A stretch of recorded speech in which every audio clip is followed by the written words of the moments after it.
Hello friends, welcome to my channel. आज हम start करेंगे भारतीय साक्ष्य अधिनियम 2023। जैसा कि आप सब जानते हैं कि अब आने वाले सारे ही एग्जाम्स में यही पूछा जाएगा। तो जो पहले हमारा इंडियन एविडेंस एक्ट था वो अब भारतीय साक्ष्य अधिनियम बन चुका है, कन्वर्ट हो चुका है, कुछ भी आप कह सकते हैं। तो इनका नाम है द भारतीय साक्ष्य अधिनियम 2023।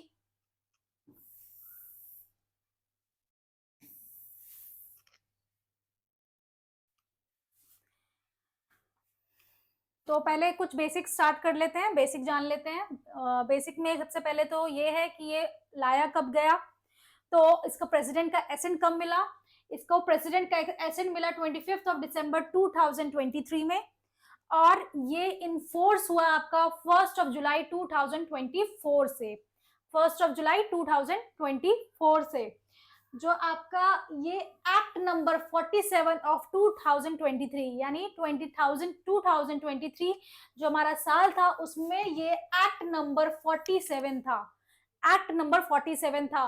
हर साल जितने भी हमारे एक्ट्स पास होते हैं उनको एक नंबर दिया जाता है।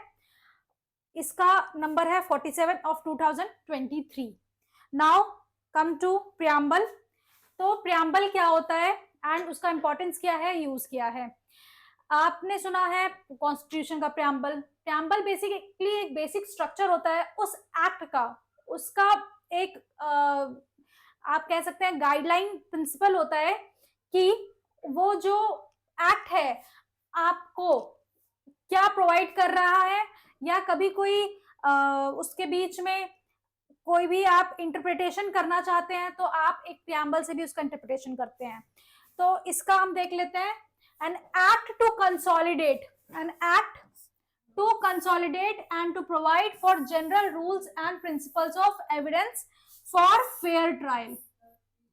पहले का प्रियम्बल था an act to consolidate and amend define। अब इसमें amend और define वर्ड नहीं है, an act to consolidate। consolidate का मतलब क्या होता है, consolidate का मतलब होता है एग्जॉस्टिव, यानी कि कोई भी एविडेंस अगर आपको लेना है, किसी का भी एविडेंस किसी भी प्रोसीजर में, सिविल हो या क्रिमिनल हो, प्रोसीजर में आपको एविडेंस लेना है तो ये जो आपका एक्ट है, ये जो आपका अधिनियम है वो सफिशिएंट है। आपको एविडेंस के लेने के लिए, प्रोसीजर के लिए किसी भी और एक्ट को रेफर करने की जरूरत बिल्कुल भी नहीं है। ये बिल्कुल एग्जॉस्टिव है और आप इन्हीं से जो भी आपका प्रोसीजर है आप ले सकते हैं। तो इसीलिए आप देखेंगे बहुत सारी बुक्स में ये वर्ड कंसोलिडेट मिसिंग होता है। जैसे कि आप देखेंगे इंडियन कॉन्ट्रैक्ट एक्ट में, इंडियन कॉन्ट्रैक्ट एक्ट में कंसोलिडेट वर्ड मिसिंग है, क्योंकि जो कॉन्ट्रैक्ट एक्ट है आपका उसमें हर तरह का कॉन्ट्रैक्ट से डीलिंग नहीं होता। उसमें हर तरह के कॉन्ट्रैक्ट से डीलिंग नहीं होता। अगर आप सेल्स ऑफ गुड्स एक्ट में जाएंगे वो भी आपका कंसोलिडेट नहीं है, क्योंकि वो सिर्फ sale of particular goods that is movable goods की बात करता है। वहीं आप देखें टीपीए के बारे में, ट्रांसफर ऑफ प्रॉपर्टी एक्ट में, वो आपका सेल ऑफ सिर्फ इमूवेबल गुड्स, इमूवेबल प्रॉपर्टी के बारे में बात करता है। तो ये सब एक कंसोलिडेट नहीं है। अगर आप इमूवेबल प्रॉपर्टी की भी बात करेंगे तो उसमें भी वो विल के बारे में बात नहीं करता है। इंडियन सक्सेशन एक्ट बना हुआ है उसके लिए। तो एक जब कोई होलसेम आपका सब्जेक्ट कवर नहीं रहता है तो वो कंसोलिडेट नहीं होता है। बट आपका जो भारतीय साक्ष्य अधिनियम है या पहले जो आपका इंडियन एविडेंस एक्ट था वो एक होलसेम सफिशिएंट था, इसलिए उसमें कंसोलिडेट था और अभी भी कंसोलिडेट है। तो अब इसमें जान लेते हैं टोटल नंबर ऑफ चैप्टर्स कितने हैं। 12, पहले 11 थे चैप्टर्स टोटल, अब आपके 12 है। पार्ट 4 है, पहले 3 थे अब 4 पार्ट है। चैप्टर 170 है, चैप्टर 170 है, चैप्टर 170 है। ठीक है, ये आपका हो गया बेसिक। अब हम आगे चलते हैं पार्ट 1 पे।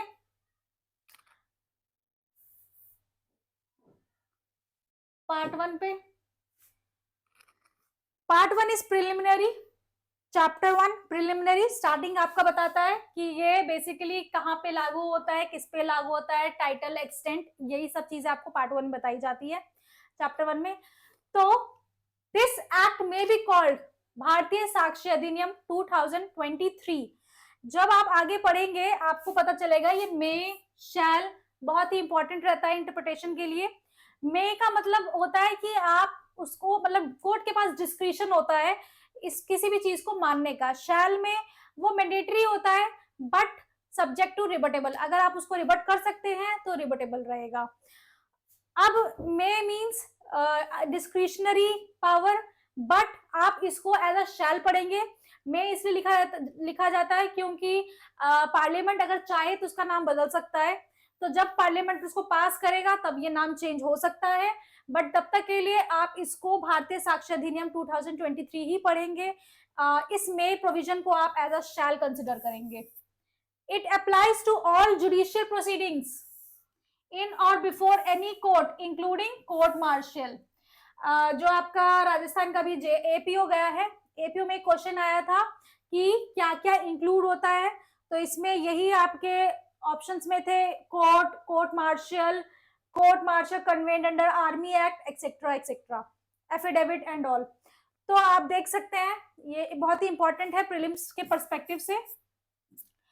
इट एक्सटेंड्स टू, इसको ऐसे पढ़ें आप, अभी के लिए इसको क्रॉस कर दें, अब आप पढ़ें। It applies to all judicial proceedings in or before any court including court martial, not to any proceedings before an arbitrator. Arbitrator पे एप्लीकेबल नहीं है ये, ठीक है। तो ये आपका किस किस पे एप्लीकेबल है,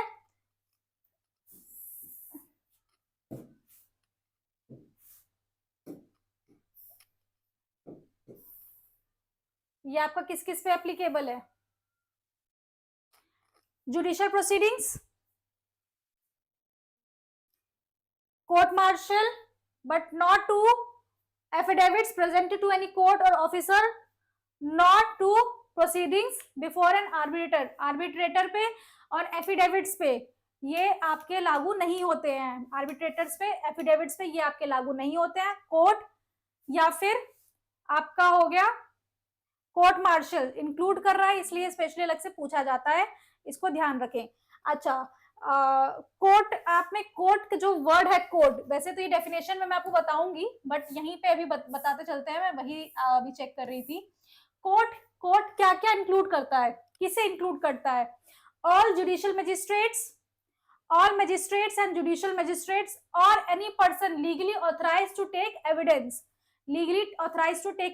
वो सब कोर्ट को के अंदर डेफिनेशंस में आता है, ये आप डेफिनेशन क्लॉज में पढ़ेंगे।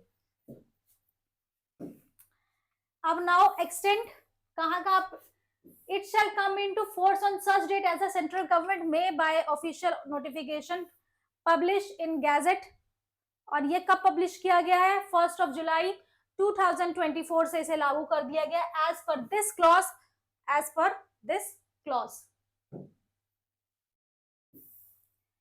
अब आपका डेफिनेशन सेक्शन स्टार्ट हो गया, आप इंटरप्रिटेशन क्लॉज भी कह सकते हैं, पहले इस सेक्शन को इंटरप्रिटेशन क्लॉज कहा गया था, अभी डेफिनेशन के नाम से है, इसमें सारी डेफिनेशंस हैं।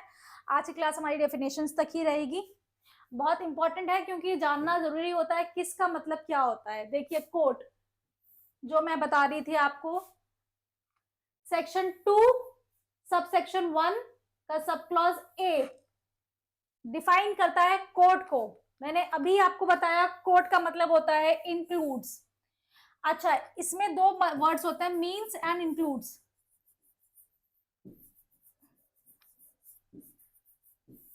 और कहीं कहीं पे देखेंगे आप दोनों ही चीजें लिखी हुई हैं, कहीं कहीं पे आप देखेंगे दोनों ही चीजें लिखी हुई हैं।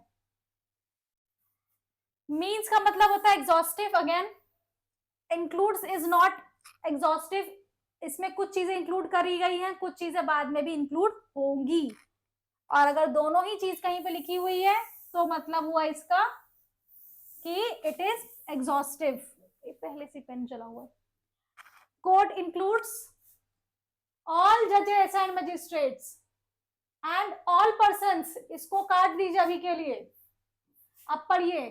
कोर्ट इंक्लूड्स ऑल जजेस and magistrates and all persons legally authorised to take evidence, यानी वो सारे ही जजेस, मजिस्ट्रेट्स और उनके अलावा कोई और पर्सन जो एविडेंस ले सकता है, वो सब इस डेफिनेशन में आते हैं। एक बहुत ही फेमस क्वेश्चन है, उसमें पूछा जाता है एक मजिस्ट्रेट है, उसके पास सिर्फ पावर है ट्रांसफर करने का, तो क्या वो कोर्ट के डेफिनेशन में आएगा? नहीं, वो कोर्ट के डेफिनेशन में नहीं आएगा, क्योंकि उसके पास एविडेंस लेने का पावर नहीं है। जिस मजिस्ट्रेट या कोर्ट या जज के पास या कोई भी लीगली ऑथराइज्ड पर्सन हो, उसके पास पावर है एविडेंस लेने का, वही कोर्ट की डेफिनेशन में आएगा। अब आप इसको देखिए, एक्सेप्ट आर्बिट्रेटर्स, आर्बिट्रेटर को कोर्ट नहीं माना गया है, आर्बिट्रेटर को कोर्ट नहीं माना गया है। Then next is conclusive proof. तो मैंने आपको मे और शैल बताया था, may is discretionary, shall is mandatory. Conclusive proof जो है ये मैंडेटरी होता है, इररिबटेबल होता है, इसके लिए कोई भी आप एविडेंस दे ही नहीं सकते, इररिबटेबल प्रिजम्पशन इसमें रहता है। जैसे कि एक एग्जांपल आपको दे देते हैं, कोई हस्बैंड वाइफ है, इनके बीच एक चाइल्ड होता है, with in 280 days, with in 280 days कोई चाइल्ड हो रहा है, तो ये प्रेज्यूम किया जाएगा कि ये चाइल्ड जो है इसी हस्बैंड का है, और इस बात के लिए कोई भी प्रिजम्पशन नहीं, कोई भी प्रूफ देना ऑथराइज्ड नहीं होता है, आप कोई प्रूफ नहीं दे सकते। अगर आप इनका मैरिज प्रूफ कर रहे हैं, एक फैक्ट प्रूफ कर रहे हैं इनका मैरिज, तो सेकंड फैक्ट प्रूफ करने की जरूरत ही नहीं है कि ये बच्चा इनका है, वो माना जाएगा, प्रिज्यूम कर लिया जाएगा कि ये बच्चा इन्हीं का है। ये एक एग्जाम्पल है, आइए डेफिनेशन पढ़ लीजिए। Conclusive proof means when one fact is declared by this adhiniyam to be conclusive proof of another, the court shall on proof of the one fact, एक fact हमने proof कर दिया, regard other as proved, दूसरा वो अपने आप ही proved मान लेंगे, and shall not allow, shall word है, उनके पास mandatory है कि इसको नहीं allow करेंगे, evidence to be given for the purpose of disproving it। अब जो husband है वो ये एविडेंस दे भी देगी, भाई मैं तो था ही नहीं, 280 डेज तक मैं था ही नहीं, या जो भी वो टाइम पीरियड था मैं उस पीरियड में था ही नहीं, वो अगर एविडेंस दे भी दे तो भी वो नहीं माना जाएगा। ये कंक्लूसिव प्रूफ का एक एग्जाम्पल है। आगे चल के और भी बहुत सारे इसके एग्जाम्पल्स हैं, वो हम देखेंगे, ठीक है। फिर है डिस्प्रूव्ड, विच इज डिस्प्रूव्ड, जो ऐसा माना जाता है प्रूडेंट पर्सन के हिसाब से कि वो एग्जिस्ट नहीं करता है, उसको डिस्प्रूव्ड कहते हैं। Disproved in relation to a fact means when after considering the matter, कोई भी एक मैटर को अगर हम देखते हैं ध्यान से, before it the court either believes that it does not exist, court ऐसा मानता है कि ऐसा हो नहीं सकता है या ऐसा पॉसिबल नहीं है, और considers it's non existence, consider करता है इसका नॉन एग्जिस्टेंस, या एक प्रूडेंट मैन को ऐसा लगता है कि ऐसा नहीं होता है या होना चाहिए, under the circumstances of the particular case, उस केस के सर्कमस्टांसेस में, to act upon the supposition it does not exist, उसको कहते हैं डिस्प्रूव्ड, उसको कहते हैं disproved. Then is very important document. अच्छा आप ये देखेंगे DEF आपका बहुत इजी रहेगा लर्न करने के लिए, D फॉर डॉक्यूमेंट रहेगा, E फॉर एविडेंस रहेगा, F फॉर फैक्ट रहेगा। DEF तो आपको ऐसे ही याद हो जाएगा, D for document, E for evidence and F for fact.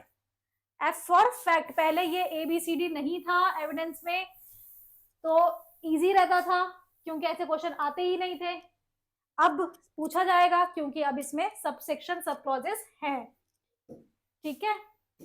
आइए डॉक्यूमेंट पे,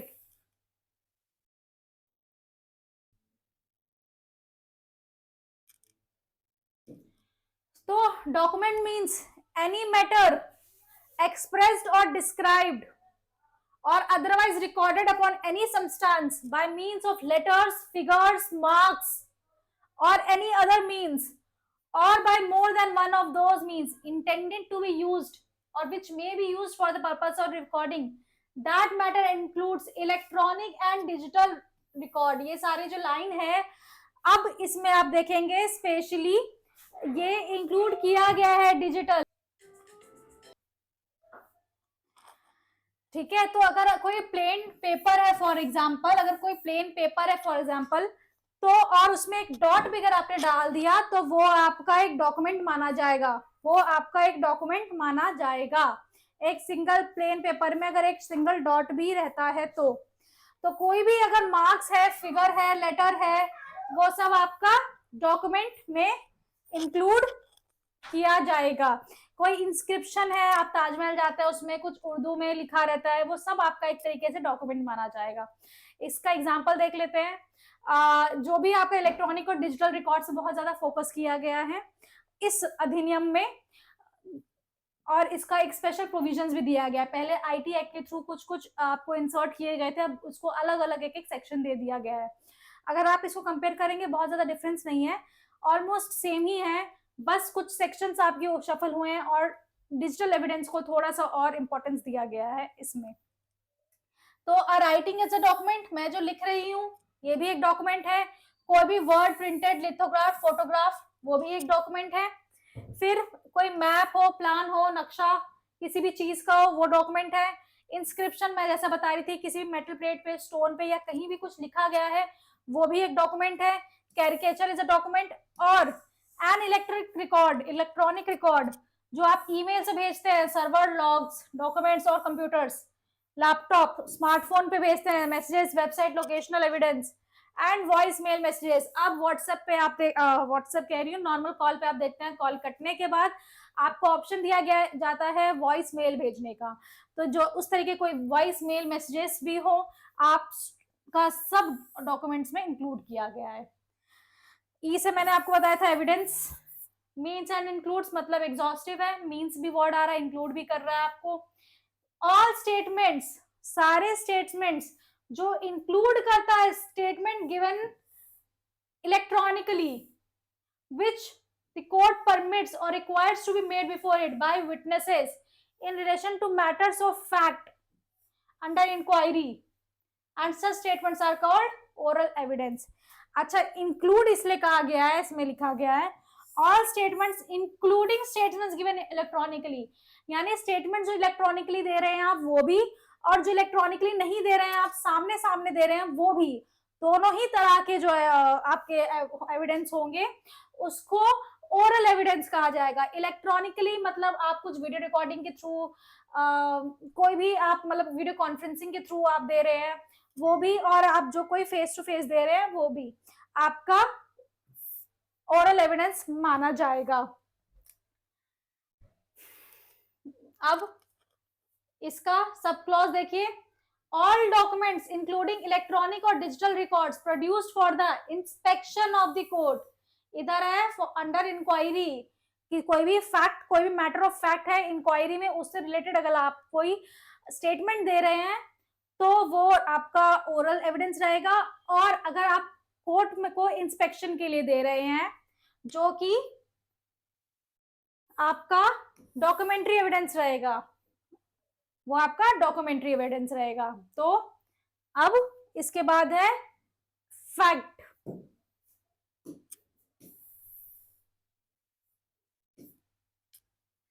Fact means and includes, F for fact means and includes anything, state of thing, relation of thing, perceived by its senses, कोई भी चीज, relation of thing, state of thing,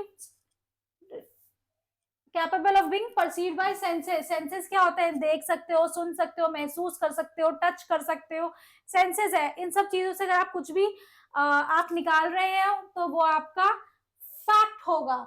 any mental condition of which any person is conscious, any mental condition जिसके लिए वो person is conscious is also a fact। कि कुछ भी आपने देखा फैक्ट है, कुछ सुना फैक्ट है, कुछ टच किया फैक्ट है। इसके इलस्ट्रेशंस देख लीजिए, there are certain objects arranged in a certain order in a certain place is a fact. अच्छा, इससे मैं आपको एक एग्जांपल देती हूँ मूवी का। एक चाइना टाउन मूवी है, चाइना टाउन है, 36 चाइना टाउन कुछ ऐसे ही है। इसमें क्या होता है, बेसिकली एक सस्पेंस मूवी होती है जिसमें अक्षय खन्ना वो है शायद, जो सस्पेंस जो पुलिस होते हैं वो सस्पेंस खोलता है। तो उसमें वो जो एक्चुअल मर्डरर होता है उसको कैसे पहचानता है, उसको वो ऐसे पहचानता है क्योंकि जो कमरा होता है, जो एक बेडरूम होता है बच्चे का, आई एम नॉट श्योर, वो बहुत ही ऑर्गेनाइज्ड मैनर में होता है। जो चीज जहां होनी चाहिए वो वही होती है। बिल्कुल भी कोई छेड़छाड़ नहीं, कुछ नहीं होता है। तो इससे वो अनुमान लगाया जाता है कि इतनी परफेक्ट चीज है कि क्या चीज कहाँ होगा, एक सिर्फ घर के हेल्पर को, मेड को, या आप कह सकते हैं नौकर को ही पता होता है। तो इससे उसने सस्पिशन किया था घर के जो एक कपल थे, मेड हेल्पर, उन पे, और फिर वही उनके कल्प्रिट निकले। तो बेसिकली कोई भी चीज अगर पर्टिकुलरली अरेंज्ड है तो वो एक फैक्ट है, वो एक फैक्ट है।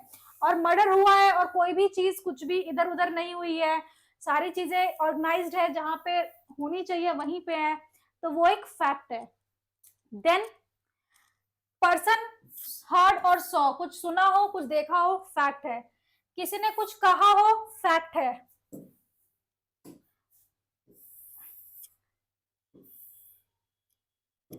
That a person holds a certain opinion, has a certain intention, acts in good faith or fraudulently, or uses a particular word in a particular sense, or is or was at a specified time conscious of a particular sensation is a fact. कोई भी एक person है, किसी चीज को लेके, किसी चीज पे ओपिनियन हो उनका, या कोई किसी चीज को लेकर इंटेंशन है, अच्छा हो बुरा हो, ये सब एक फैक्ट है, फैक्ट में आता है। Then is fact in issue. Fact in issue means and includes. अच्छा, ये बहुत ही इंपॉर्टेंट रहता है। फैक्ट इन इशू से पहले मैं थोड़ा सा बता देती हूँ आपको एविडेंस एक्ट को लेके। जो आपका एविडेंस एक्ट है बेसिकली एक ही चीज पे आप कह सकते हैं डिपेंडेंट है, फैक्ट। फैक्ट कैसा होगा, जो रेलेवेंट फैक्ट होगा या फैक्ट इन इशू होगा।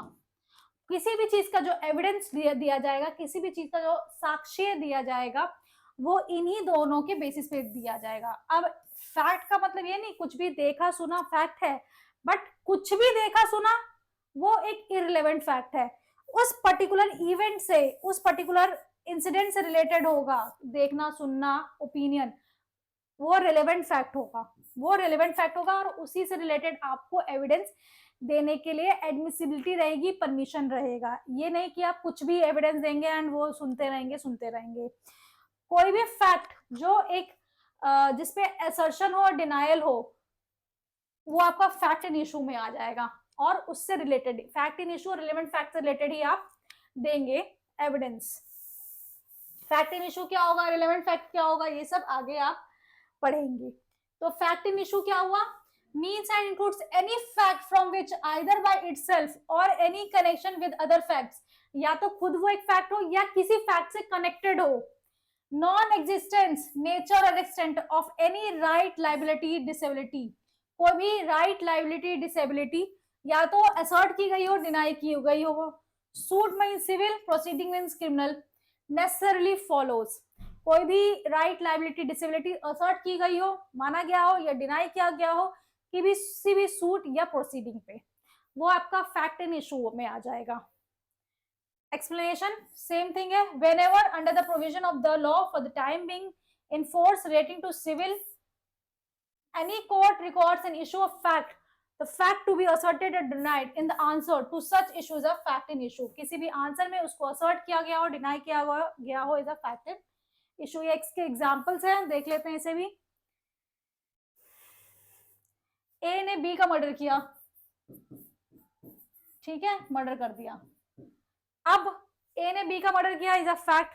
ए का इंटेंशन था बी का मर्डर करने का, बी ने इसको प्रोवोक किया, बी ने इसको प्रोवोक किया इसलिए इसने मर्डर किया, ये भी एक फैक्ट है।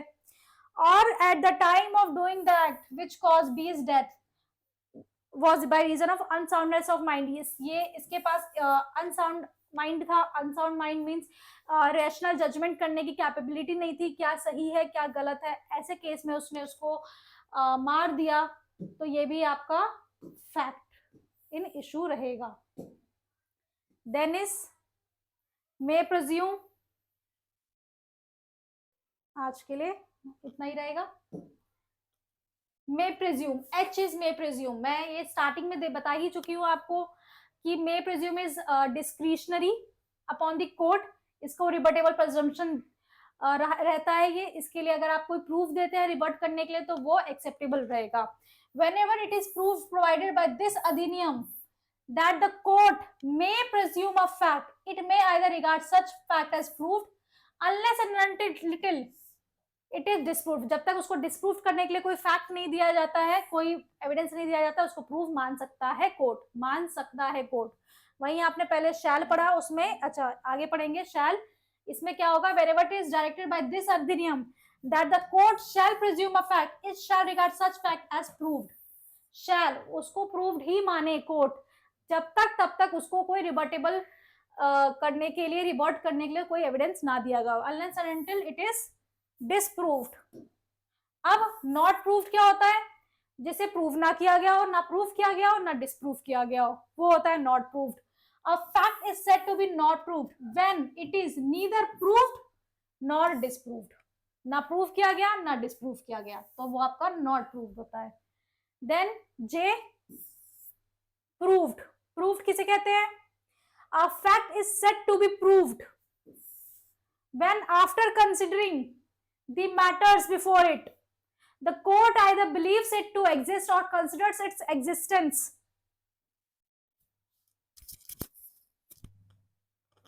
so probable that a prudent man ought under the circumstances of the particular case to act upon the supposition that it exists।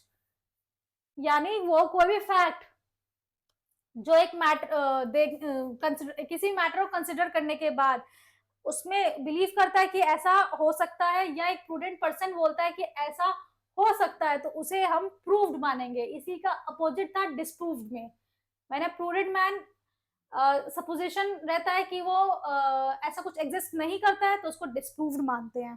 Then last but not the least relevant, जो actually में बहुत relevant है इस पूरे अधिनियम को समझने के लिए कि रेलेवेंट किसे माना गया है, क्योंकि जब तक आपको ये नहीं पता होगा कि रेलेवेंट क्या है, आप प्रूफ किसे करेंगे, आप एडमिशन किसका देंगे, एविडेंस किसका देंगे। The fact is said to be proved, fact is said to be relevant to another when it is connected with the other in any of the ways referred to in the provision of this अधिनियम relating to relevancy of facts। आगे आपको relevancy of facts पे पूरा chapter है, उससे related आपको पता चलेगा कि क्या रेलेवेंट है, उससे कुछ भी कनेक्टेड फैक्ट है तो वो रेलेवेंसी में आएगा।